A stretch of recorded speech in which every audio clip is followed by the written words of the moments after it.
นี่ฮอตงามแล้วก็แซ่บพี่น้องแล้วจ้าพี่น้องโอ้นี่ปลาหอมขนาดเลยเดี๋ยวจะมาแกะให้เบิ่งเนาะแล้วเบิ่งไข่นี่พี่น้องปลาเหมือนไข่แมงดาเลยนี่เพชรแมงแคงพี่น้องปลาแมงแคงไข่เต็มท้องเลยจ้าพี่น้องปลาฮอตยามกินหมายปีด้วยจ้าพี่น้องเขาจะเอามาขั่วแล้วก็ป่นแล้วก็กินเป็นโตเลยจ้า พี่น้องแมงแคงไข่นี่คือแซ่บสุดๆเลยเนาะมันจะมีรสชาติมันหวานเด้อพี่น้องนี่แมงแคงกินหมายปีจ้าสบายดีเด้อพ่อแม่พี่น้องวันนี้กะมาเฮ็ดเมนูตามฤดูกาลนั่นก็คือแมงแคงพี่น้องปีนี้เป็นเทื่อแรกที่ว่าจะได้กินแมงแคงไข่เนาะนี่ฮอตงามแล้วก็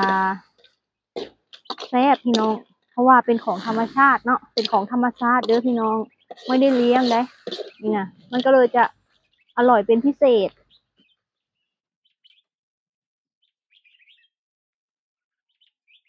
เบิดหนี่ราคา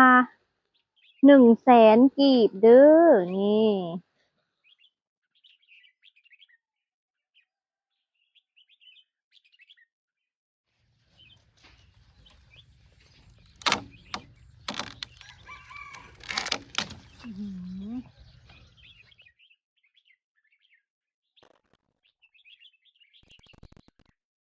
ลุกแล้วจ้ะพี่น้องนี่ปลาหอมขนาดเลยเดี๋ยวจะมาแกะให้เบิ่งเนาะแล้วก็สิแบ่งไว้ป่นน้ำจ้านี่ปลาหลายเนาะ100,000กะคุ้มเด้อนี่พี่น้องได้หลายเตอะโอ้เดี๋ยวสิมาแกะให้เบิ่งเพิ่นว่าไข่แบบลองชิมเบิ่งกับไข่ได้พี่น้องไข่เต็มท้องเลยจ้าอุ้ยปลาแน่นๆเลยพี่น้องเดี๋ยวสิแกะให้เบิ่งปลาพี่น้องบ่ผิดหวังนี่นะเต็มท้องเลยน้องเบิ่งนี่นะเดี๋ยวแกะให้เบิ่งนี่อุ้ยเป็นเม็ดเป็นเม็ดเลยนี่น้องคักขนาดเดี๋ยวฉันมาชิมให้เบิ่งก่อนเนาะอืมอืมเต็มท้องเลยไข่เป็นเม็ดเลย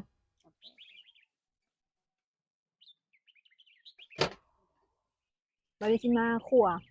พริกขั่วกระเทียมเผื่อชิมาป่นเมียงแคงพี่น้องพริกก็ต้องฮักก่อนเด้อเพราะว่าเดี๋ยวมันจะแตกเวลามันโดนไฟอะนะแตกใส่ตาเบิ่งไข่นี่พี่น้องป้าดเหมือนไข่แมงดาเลยนี่ตุบๆเลยแหละเวลากัดกินนะอืมอืมอืมน้องฟังอืมอืมมันขนาดเลยแซ่บเปากินไหมลูกแตกตบๆ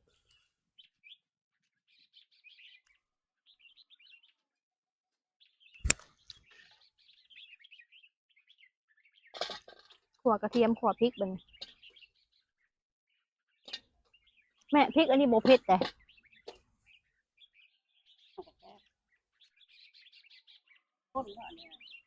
ป่นส่วนหอมแดงนะเฮาสิบ่ขั่วเด้อพี่น้องเฮาสิใส่สดๆเลยเพราะว่ามันหอมแซ่บขั่วแต่กระเทียมกับพริกเมื่อกี้นี่ตำแจ่วใส่หอมแดงจ้าหอมแดงดิบเด้อพี่น้องวันนี้ก็สิมาป่นแมงแคงนี่พริกที่เฮาขั่วกับกระเทียมเนาะแล้วก็หอมแดงดิบเด้อพี่น้องสิมาป่นเลยอันดับแรกก็ใส่เป็นนัวจ้าขาดบ่ได้เลยเนาะท่านจูเพิ่นว่าจูรสเนาะพี่น้องอู้อยู่ไทยสมว่าเพิ่นเอิ้นจูรสเนาะพี่น้องใส่อีหยังก็แซ่บใส่อีหยังก็นัวแบบขาดบ่ได้เลยชูรสชาติอาหารให้อร่อยเนาะนี่อันดับแรกก็ตำพริกให้แหลกก่อนหลังจากตำเรียบร้อยแล้วก็เอาแมงแคงลงไปจ้านี่แมงแคงไข่เนาะพี่น้องหอมๆเลยตำให้ละเอียดแบบสุดๆเลยเด้อพี่น้องเพราะว่าผู้เฒ่าเนาะเวลาเพิ่นย่ำมันจังแบบว่าบ่ปักแขวนะ กลิ่นหอม เตะดังเลย กลิ่นหอมเตะดังหักเลย หอมเกิน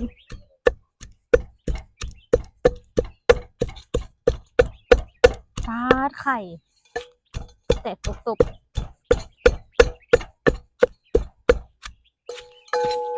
เปลี่ยนหม่องต่ำย่านโบได้กินจ้าพี่น้อง ถ้าตำเทิงเจียงแล้วมันนานแหลกเนาะ ถ้าตำอยู่พื้นมันนี่มันจะแหลกไวเอาก็เลยเปลี่ยนหม่องต่ำจ้าตำแหลกแล้วก็ใส่ปลาร้าเนาะพี่น้อง แล้วก็ใส่น้ำปลา แล้วก็เป็นทีเรียบร้อยป๊าดลองชิมเบิ่งแซ่บแซ่บจ้ะพี่น้อง เวลาป่นมันแบบนี้ค่ะ มันจะแซ่บเนาะ มันหอมค่ะนะแบบว่ากลิ่นมันแตกออกมาแบบเตะจมูก หอมแบบว่าน่ากินค่ะนะพี่น้อง เรียบร้อยแล้ว นี่มาแล้วจ้าป่นแมงแคงแซ่บๆจ้ะพี่น้อง มาเด้อมากินข้าวแรงนำกันพี่น้อง สบายดีเด้อพ่อแม่พี่น้อง มากินข้าวแรงนำกันเด้อจ้าพี่น้อง อันนี้แจ่วบักเพชรเนาะแม่เอาบ่แจ่วบักเพชรเดี๋ยวคน เอาแล้ว แม่ชอบกินแจ่วบักเพชรใส่อันหอมแดงดิบเด้อพี่น้อง เอาป่นอันนี้แม่ป้าแซ่บแซ่บหอมหอมพี่น้องเลย เจียวเผ็ด ป้าแม่ชอบกินแจ่วบักเพชร ขับได้หน่อยหนึ่งเม็ดเดียว พริกอันนี้บ่เผ็ดแห้งใครอยู่ เซนก็เว้นรับล่าแล้ว มา มา เด้ เด้ อ อพี่น้อง เย็นแน่เนาะ ไทยกีฬาอยู่ต่างประเทศ กินข้าวแรงนั่นไม่หวานเด้อก้นแมงแคงขวแมงแคง ซีมึงดูแม่เป็นอะไร ขวแมงแคงนี่ล่ะ มาเด้อพี่น้องเด้อปีพี่น้องมักปีอืม หอม น้องน้อยกินปีบำรุงเลือด อืม เจียวแซ่บเนี่ย อืมเดี๋ยวซิมเบิ่งเป็นโตกันเลยพี่น้อง อืมไผ่มีแขวหย่ำแหละ เป็นโตก็แซ่บถ้าไผ่บ่มีแขวหย่ ไม่มา ำป่นพี่น้อง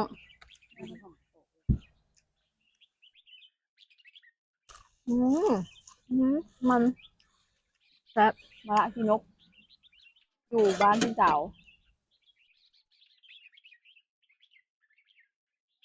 อร่อยมาก ผมอยู่ที่ว่าเขากินได้เนาะ งานเผ็ดบาดนี้พี่น้องมันเจ็บบอกเผ็ดเผ็ดแมงแคง เม็ดแห้ง มันจะมีตัวผู้เนาะพี่น้องเผ็ดแห้งแบบมันขึ้นสมองเลยนะแม่เนาะแบบจิ้วขึ้นจมูกค่ะนะ วาซาบิ แล้วเขาวาซาบิเลย คิดว่าเผ็ด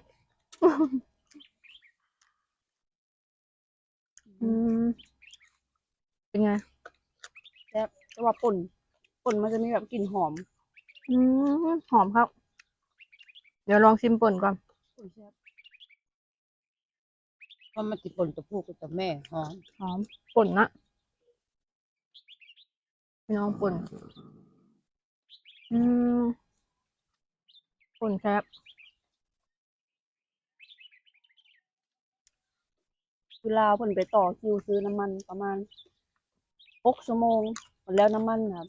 หมด หมดเพิ่ น้ำมัน ให้ หมดปะเครื่องฮอตคิวน้ำมันหมด ไป ปะ ไต่ต้นแล้วจนให้เนาะเมื่อย เอ้ารอ6 ชั่วโมงบ่น้อง อืม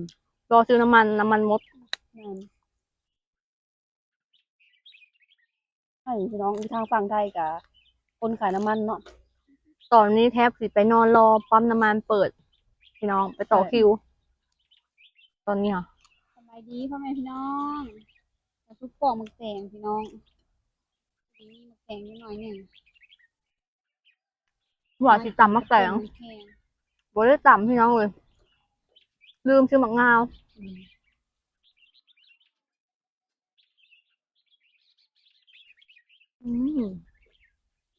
ดีเนี่ยแซ่บบอกมึงเนี่ยจะคะแนน พี่น้องได้100 คะแนน เพราะว่าของหมักไม่หวาน ส่วนเพื่อที่กินแค่นั้นพี่ แซ่บ น้องหมึกแตง ครั้งแรกของปีแล้วนี่พี่น้อง เมนูนี่นะ เดี๋ยวเบิ่งตามต้นคอต้นแค่ค่ะคือว่าบ่มี ก็ขอละลา อืม เปิดมาแพงกกอันนั้นแม่กกอันจินจี้ บะ พวกลิ้นจี่แมงแคงมักไปจับพวกอันต้นคอเนาะ ไปเฉยๆจริง ที่เอ้ยมีค่ะ ได้20-20ตัว มีเพื่อนข้างข้างนางกับก็มีที่ใช่ อื ปะ ม ถ้าเป็นต้นกระเจ้า ตัวเบสเลยตัวเจียว อร่อย หอม เผ็ดเนาะ อืม เหนียวมันแข็งพี่น้อง เจริญอาหารอีกแล้วมื้อนี้ เจริญอาหารข้าวหมดติบ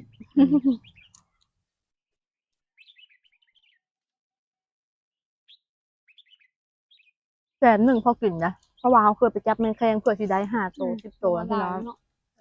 เงินหลายอยู่ มัน100กว่าบ่ อืม เคยมีกระท้อนที่วัดตัวนึง ทำไมตะกี้เดี๋ยวนี้ก็คือจะบ่มีคือเดียวละตอนนี้ก็น่าสิไปบ่ละ อืมไข่มันหวาน ลองชิมมันก่อน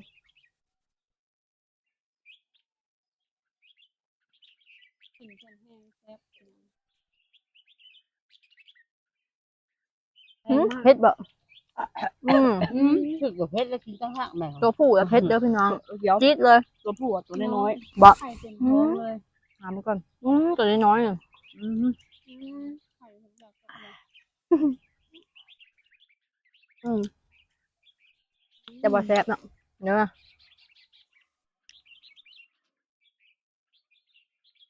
อืมชัวร์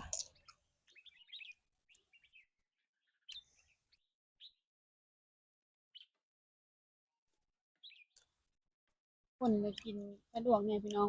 บ่แข็งแห้ง แม่น เอาอยู่มื้อเอาหลายๆเลยแม่เพิ่นว่า มื้อนี้คันปตทบ่มีน้ำมันแบบแม่ได้จูงมาแม่ แม่มีปั๊มเดียวปตทปั๊มเดียว ใช่ เท่า ไหม นั้น ล่ะ 30 เป็นให้ผู้จัด เฮาซื้อใส่อัน เท่าไหร่ก็ได้ ใส่กระตุกเฮาซื้อ มันชื่อใช่ลายเนี่ยก็บ่ของให้ บ่มีเงินตุนพี่น้องเอ้ยจะซื้อหลายอยู่บ่มีเงินตุนเฮายังเงินแสนกีบยังเงินแสนเดียวติดโตวก็เลยว่าก็แสนเดียว2 ตุก ยันเงินบ่พอพี่น้อง ไปซื้อแนวอยู่แนวกินเบิดแหละเงิน รู้จักลองลิตร เกี่ยวได้อยู่เนาะ หึ 2 ลิตร ประมาณ2 ลิตร100,000พี่น้อง ลิตร37-38,000ตกอยู่ลิตร50กว่าบาทพี่น้องตอนนี้บ้าน 55 บาทลิตรหนึ่ง อันนี้คือเฮาเว้าน้ำมันอันธรรมดาแหละมันแอปช่างพิเศษนะ แรงกว่าหนึ่ง แพง 95 เพิ่นคือเขียนว่าดีเซลกับ91แสดงว่า91คือแอดซังดีเซลคือ มีดีเซลเบนซินเพิ่นเอิ้นไปกับเบนซิน อ้าว และแอปช่าง เอาไปปะ ดีเซลแม่นอันควรบ่ เห็นว่าเพิ่นเขียนปตทอ่ะเพิ่นเขียนว่าดีเซลกับ91 บ้านชาวทุกข์เนี่ยสิเอิ้นว่าจากส่วนกับแอปช่างพี่น้อง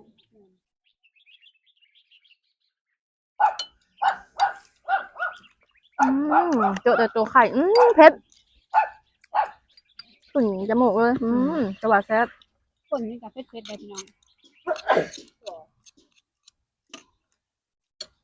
เพิ่นมากินเป็นโต อังเปาทำงานทำงานเห่า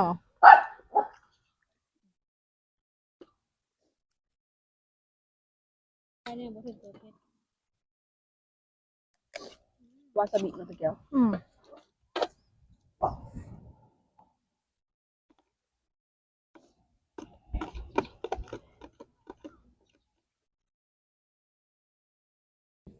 ดีทันนี้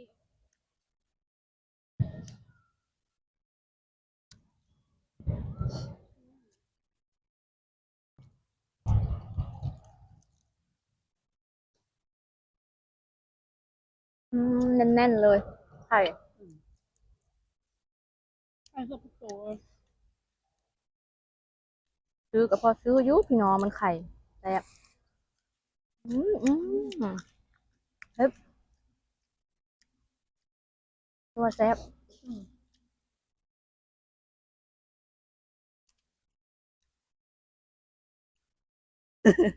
เมื่อวานกินบ่ได้เป็นโตแข็ง เมื่อวานยำ กิ กัน น แล้ว ได้โตแล้วได้อยู่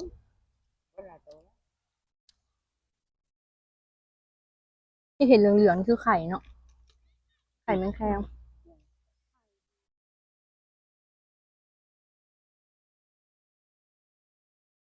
ให้ว่าสูงขาวยาวตึงนะ เสียง สูงอายุ ขาวผม ผม ขาว เงาวแล้วมันสายตา ตึงนั่นเป็นหู ตายังดีอยู่เลยไม่ว่าจักอย่างนอกหัวผูกก็เห็นพี่น้องแต่ทุกยังสายตาสั้นกว่าไม่ใช่แว่นตา ยอดยาเพิ่นไปเอามาให้เหรอ อืม เสียมาให้ ยอดเองจักถึงบ่ถึงเนี่ย ล้างมือเขาจับเลยตีตาเนี่ยยอดใช่ไหม ลืมล้างมือ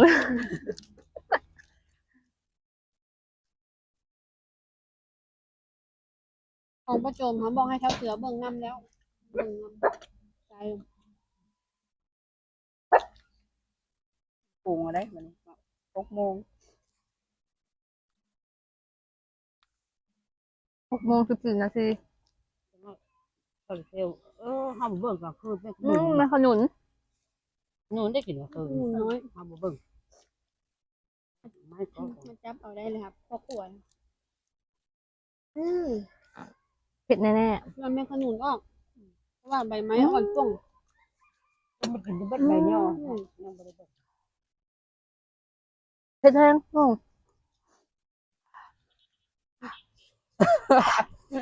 เผ็ดแมงแคงพี่น้อง คือตัวเพชรนี้